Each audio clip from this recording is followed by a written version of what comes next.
ഇത് കുറുവേലി മംഗലത്തില്ലം ശ്രീ കരിഞ്ചാമുണ്ടി ദേവി ക്ഷേത്രം.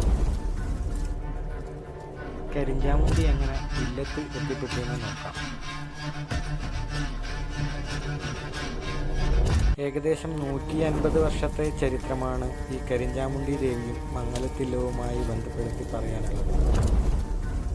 മംഗലത്തില്ലത്തെ പൂർവികന്മാർ പലതും വിവിധ സോമേശ്വരി ക്ഷേത്രങ്ങളിൽ മേൽശാന്തിമാരായിരുന്നതായി പറയപ്പെടുന്നു.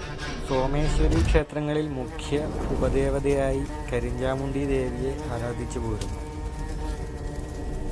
മംഗലം ശംഭു നമ്പൂതിരി മാന്ത്രിക താന്ത്രിക കാര്യങ്ങളിൽ അഗ്രഗണ്യനായിരുന്നുവെന്നും പറയപ്പെടുന്നു. ഒരു നുള്ളു ചെക്കിപ്പൂവും ഒരു കൂട് മഞ്ഞപ്പൊടിയും ഉറക്കുവാനുള്ള വെറ്റില, അടക്ക, ചുണ്ണാമ്പ്, ഒരു നിലവിളക്ക് എന്നിവ ഉണ്ടെങ്കിൽ അദ്ദേഹത്തിൻ്റെ ചൊൽപ്പടിയിൽ നിൽക്കാത്ത ബാധകളില്ല എന്ന് അനുഭവ സാക്ഷ്യമുള്ളവർ പറഞ്ഞു കേട്ടതായി അറിയുന്നു. അദ്ദേഹത്തിന് ഒരു തവണ തൻ്റെ ഉപാസനാമൂർത്തിയായ ദേവിയെ നേരിൽ കാണണമെന്ന് ആഗ്രഹമുണ്ടായി. ആഗ്രഹപൂർത്തിക്കായി പൈതൽ മലയുടെ താഴ്വാരത്ത് വന്യമൃഗങ്ങളും ഹിംസ്രജന്തുക്കളും വിഹരിക്കുന്ന പായത്ത് കരിഞ്ചാമുണ്ടി ദേവീക്ഷേത്ര സങ്കല്പമുള്ള വൻ വൃക്ഷച്ചുവട്ടിലെത്തുകയും കാനനവാസരായ കരിമ്പാലന്മാർ മാത്രം വസിക്കുന്ന വനത്തിൽ 41 ദിവസം തപസ്സിരുന്ന് ദേവിയെ പ്രത്യക്ഷപ്പെടുത്തുകയും ചെയ്തു.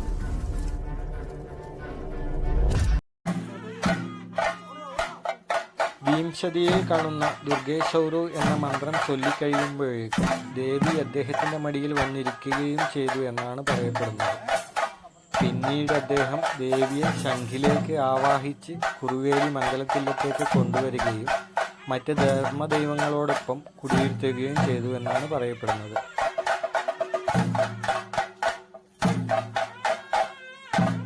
അദ്ദേഹത്തിൻ്റെ മരണശേഷം ഇല്ലത്ത് പല അനിഷ്ട സംഭവങ്ങളും കാണുക പതിവായപ്പോൾ ഇല്ലത്ത് വെച്ച് സ്വർണ്ണപ്രശ്ന ചിന്ത ചെയ്തപ്പോൾ ദേവിക്ക് പ്രത്യേകമായി ഇരിപ്പിടം വേണമെന്നും ക്ഷേത്രം പണിയണമെന്നും കാണുകയുണ്ടായി.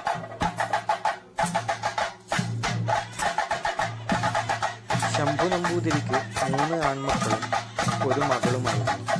മൂത്തയാൾ മംഗലം നാരായണൻ നമ്പൂതിരി, രണ്ടാമത്തെ മകൾ ശ്രീദേവി അന്തർജനം കൈതപ്പുറം കണ്ണാടിയില്ലത്ത് വേളികഴിച്ചു കൊടുത്തു. മൂന്നാമത്തെയാൾ മംഗലം ശ്രീധരൻ നമ്പൂതിരി.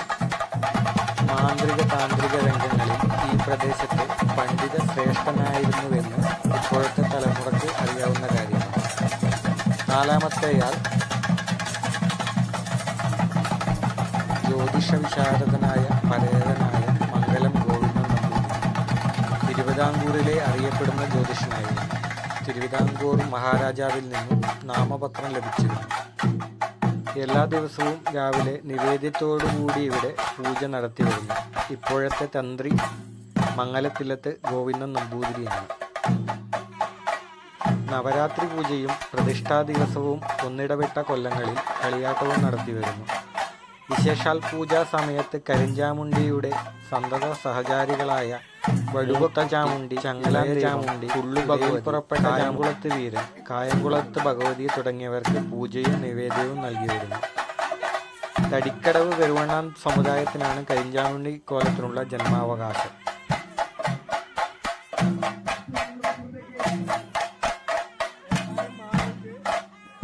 വിളിച്ചാൽ വെളിപ്പുറത്ത് വിളികേൾക്കുന്ന ദേവിയാണ് ശ്രീ കരിഞ്ചാമുണ്ടി.